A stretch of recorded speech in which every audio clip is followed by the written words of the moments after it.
Are 21 de ani de când e moartă. 21 de ani. Și mai moare. Nu mai pot, nu mai... Cât de des ieșiți afară într-un an de zile? Cam un 4 ori, așa mai... Sau sufăr așa, până la venit ceasul. Mai biniți. Cât Mulțumim. mai trăiesc. Mulțumim. Cât mai trăiesc.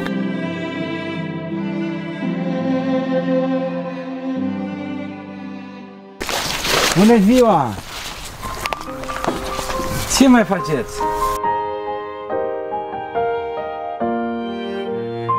Sunteți bolnav? Mamă, când joc curentul. Vă prins curentul? Și vă doare gâtul? V-am văzut aici la poartă, că stateați. Greu de tot. E greu? Așa este vorba. Și omul când îmbătrânește, pune paisul, părlește, nimărul nu-i trebuiește. Așa-i. Așa-i. Nu mai este nevoie. V-ați pus tocană pentru iarnă? Nu. Nu v-ați spus. Uitați că bunul Dumnezeu v-a trimis să aveți pentru iarnă. Fie numele Domnului.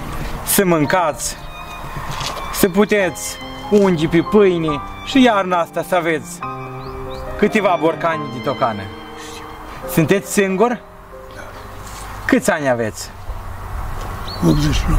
89 de ani. Foarte mulțumesc și la dumneavoastră și la toată lumea care e într-un moment care poate și se poate descurca. Când mai îmbătrânește, E greu la bătrânețe să te descurci.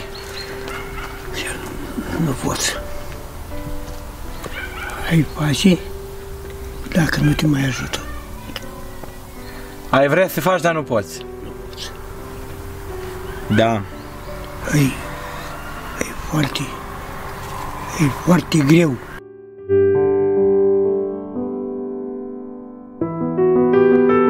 Care a fost cel mai greu moment din viața dumneavoastră? Singurătatea cea mai grea. Are 21 de ani de când e moartă. 21 de ani. Și de atunci ați rămas singur? Singur. Și cum sunt anii? Sunt foarte grei. Intri în casă, nu-i nimeni. Ieși afară, nu-i nimeni. Mă doare spatele, de nu mă țin pe picioare. Picioarele la mine, de aici în jos, parcă ar fi de lutul. Domnul are grijă. Are grijă de dumneavoastră, nu vă uitați. Numai El are grijă. Așa-i, așa-i. Mai biniți. Cât Mulțumim. mai trăiesc. Mulțumim. Cât mai trăiesc. Că nu să știi zilele omului. Astăzi este, mâine nu-i.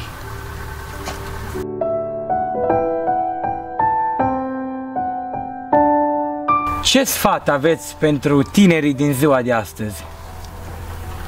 Eu le spun multă sănătate, dragoste și iubire pentru toată lumea. Pentru mine e mama dureros, e dureros, dar îmi place că e mama mea. Când aveți grijă de Cerească, mama? Dumnezeu a lăsat tot de acolo și a venit aici. E mai importantă mama. Am 2 ani jumate de când și aici. Uitați că bunul Dumnezeu ține cont, de asta și are grijă de... Știți că eu m-am gândit la dumneavoastră? Serios? Pe cuvântul meu, uite, Dumnezeu deasupra și viața Domnului. M-am gândit, zic că nu vine nimeni la noi. Uitați că am venit astăzi la voi și ne Chiar bucurăm. m-am gândit. Nu te picior, V-a tăiat piciorul?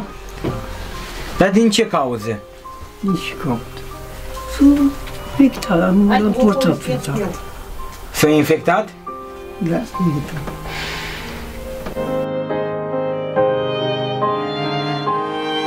Mai boare. Goană. Câți ani aveți? Hai să nu intri în casă. 90 de ani. Atunci că nu le taie, așa l-am scris. Dacă vrei să Să nu-l tai, mă moare. Astăzi bunul Dumnezeu v-a trimis niște tocane. El știe și n-are și n-are. Exact. El are grijă de noi și are grijă de dumneavoastră.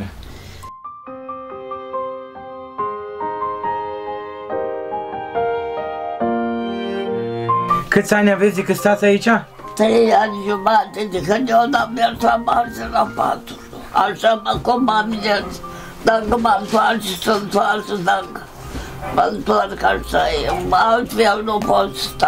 Am căzut, ne-am fracturat piciorul și mâna aici. Soară de mea cu din fac din ei și n-are ce-mi fac și vârsta-i tare, dar am aproape 95 de ani. Sau sufăr așa până am venit ceasul din sus. Știți de ce am venit la dumneavoastră? Așa. Ce scrie aici? Tocană. Tocană. V-a trimis Dumnezeu tocană. Care a fost cel mai greu moment din viața dumneavoastră? Când a fost mai greu? Da. Acum nimic greu. Acum la bătrânețe? Acum nimic greu. Sunt atât de mulți bătrâni care stau pe un pat de suferință, stau de ani de zile pe un pat și nu au pe cineva care să le aducă niște tocană, să le aducă mâncare de multe ori și se descurcă cum pot ei. Mai vin din când în când poate un vecin sau cineva și ajută. Așa că această tocană care s-a făcut, ajungem cu ea la multe familii de bătrâni care ne dăm seama că nu au putut să-și pună pe iarnă. Oh. Ne bucurăm că am venit pe la voi, pe la dumneavoastră și sperăm să ne mai întâlnim. Să dea Dumnezeu sănătate. Mulțumim! Eu mulțumim. gata, eu nu mai pot vorbi de acolo, de la păstialele astea. Și am venit până la dumneavoastră să vă aducem niște borcani de tocană. Să vă înșelați în diagnostic. Vă mulțumesc! V-ați pus tocană pentru iarnă? Deși sunt atât de Nu știu dacă trăiesc fără asta. Ne bucurăm că am venit pe la dumneavoastră. Și eu mă bucur că am venit. Eu nu pot face nimic. Da. La vârsta mea.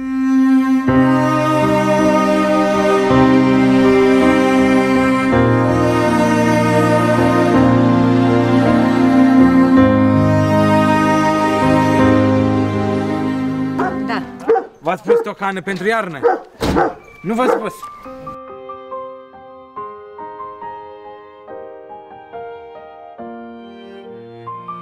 Și am copilul cu autism. Aveți copilul bolnav? Da. Și de acolo am zis că trebuie să mă duc săptămâna viitoare să vie de la primărie să-mi facă anchetă socială, gradul ne l-a dat. Că e cu handicap și de gradul 1, de însoțitor. Da, da. Are și 8 ani, ce să-i fac? Noi am făcut o terapie, un laser cu dânsa și de la așa la ei s-o tras că nu vorbește. I-a distrus nervul, că a fost la cap, aici la tâmplă. De 2 ani nu mai puteți Dar merge. eu 2 ani pe merg. Dar puteți ieși pe afară. Ce rar când ies afară, rar când ies afară. Dacă mă țin cineva de mână, din terte ca să pot ieși afară, doar nu pot ieși. Cât de des ieșiți afară într-un an de zile? Cam dat felul așa mai. Mai ales că acum vine iarna, vine frig. Nu mai ies până în primăvară deloc, nu pot ieși. Și până în primăvară stați aici pe pat? Așa, Uitați ce v-a trimis bunul Dumnezeu aici. mulțumesc și vă dau prostii. V-ați pus tocană pentru iarnă. E bun, n-am pus nici acolo, dacă nu pot nici soare, nu pot ieși, nu pot. Uitați că v-a trimis gata făcută. Vă mulțumesc și vă dau prostii. Puteți. Dar mă duc, nu mai pot. Dureri, nu mai pot, dureri, nici mai ies, nici dureri. Că nu pot merge în loc, din loc să-l pun pe pământ în loc. Mă ustru de multe ori. Ce să fac dacă nu pot, nu mai pot, așa ne-a dorit Dumnezeu, dar asta de la Dumnezeu, să nu-i la nimeni. A bătut. Trebuie să mergeți în cârjă? Fără asta nu pot. Nu puteți. Nu pot. Nu pot. Asta e. Nu am stabilitate. Vă trimis bunul Dumnezeu tocană gata făcută. Vă trimis. Să aveți pentru iarna asta. Aveți copii? Sunt țară. Îți plecați departe. Vă mulțumesc. Despre, măi, când era un an mănos, făcea vin, grâu, porumb de toate alea. Nu, nimic. Când era un an sărac, aoleu, Domnul ne-a uitat, Dumnezeu. Mă, dar de ce când ți-o dat nu i-ai mulțumit? Măcar atâta, mulțumesc, Doamne. Exact. Deci tu să aduci aminte când dai de greu. Când dai de bine nu-i mulțumești, nu?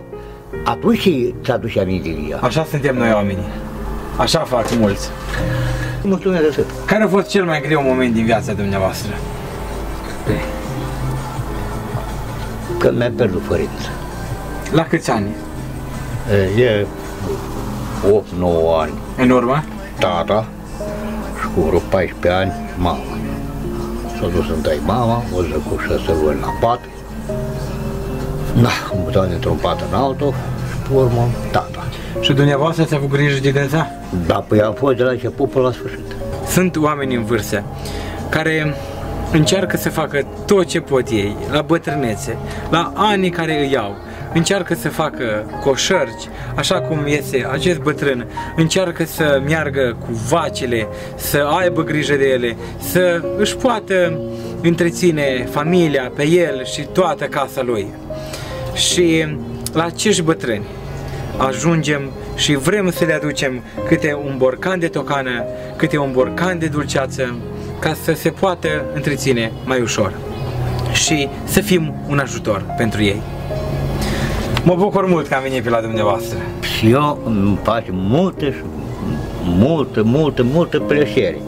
Poate mai venim, poate ne mai întâlnim. Sunt acasă oricând și am un respect față de dumneavoastră.